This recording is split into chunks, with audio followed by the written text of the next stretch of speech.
안녕하세요. 상크이자스입니다.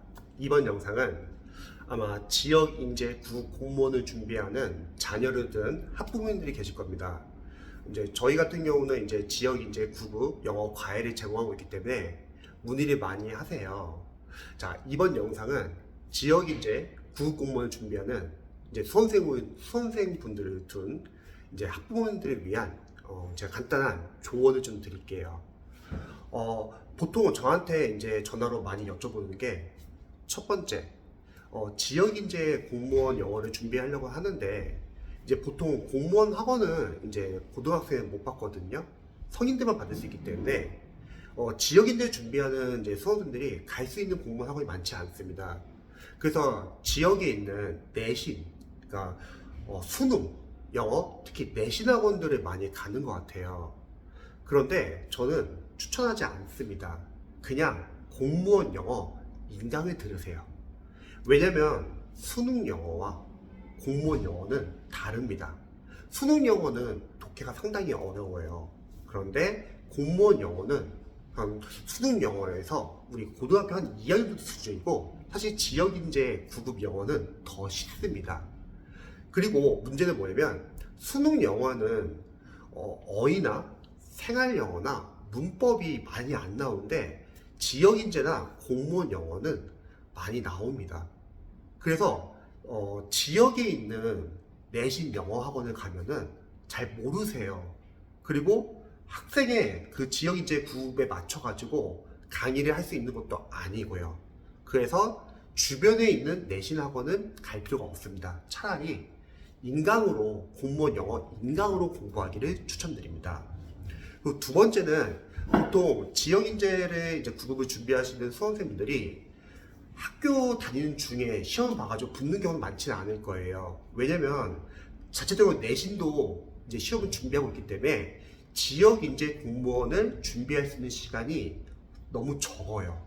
현실적으로 졸업하고 나서 그 다음에 합격하는 경우가 많습니다. 그래서 만약에 지역인재 구급을 준비하는데 지금 고3이에요. 그런데 공무원을 공부할 시간이 없는 거예요. 그러면은 일단 내신 공부를 하시되 국어, 영어, 한국사는 그래도 어느 정도 겹치는 부분이 있잖아요. 그런데 만약에 그렇게 내신 준비를 하시면서 시간적인 여유가 좀 생겨요. 그러면요 일단 한 과목 정도만 공부를 하시길 추천합니다. 이제 25년도에는 한국사랑 영어가 약간 좀 이제 변화가 좀 있죠. 변경이 좀 있죠. 그러면은 한국사 정도를 좀 먼저 공부를 하시는 거예요. 공무원 프리패스 인강을 알아보셔가지고 일단 기본서 한번 끝내놓고 그 다음에 기출을 끝내는 거죠. 국어 같은 경우는 내년 되면은 이제 개정판이 나올 거예요. 이제 국어 과목은 이제 암기 파트 많이 없어지고 이제 독해가 좀 많이 나오잖아요. 그러면 국어는 개정된 부분 위주로 봐주시고요. 영어 강사로서는 사실 영어는 크게 개정은 있지는 않습니다. 단지 실용문이나 현장에서 쓰는 지문 정도가 좀만 추가돼서 나오는 것 뿐이지 크게 변화는 없어요. 그런데 일단 고3이라고 하면은 그러면 지역인재 공무원을 공부할 시간이 없다고 하면은 한 과목 정도만 기본서 끝내고 오면 좋고요. 그리고 나 한 과목 기본서 끝냈어요. 그럼 다른 과목 기본서 끝내는 거죠. 그러니까 국어, 영어, 한국사라면 끝낼 수 있는 만큼은 기본서 끝내고 오는 거죠.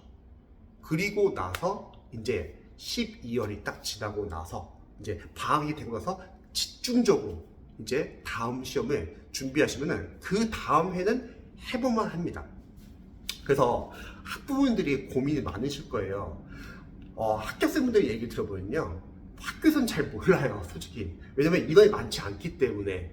그래서 일단 공무원, 지역인재 구급 공무원에 대한 정보를 좀 많이 알아보시고요. 그리고 불필요한 학원을 다니기보다는 그냥 인강을 활용하시면 좋을 것 같습니다. 그리고 만약에 영어가 많이 약하거나 다른 과목이 많이 약해요. 그러면 수능과 마찬가지로 일단 기초 단계부터 좀 탄탄히 하시면 좋을 것 같습니다. 그래서 혹시 지역인재 공무원을 준비하면서 궁금한 점 있으시면 언제든지 알려주세요. 제 영상이 도움이 되셨으면 좋겠네요. 감기 조심하세요.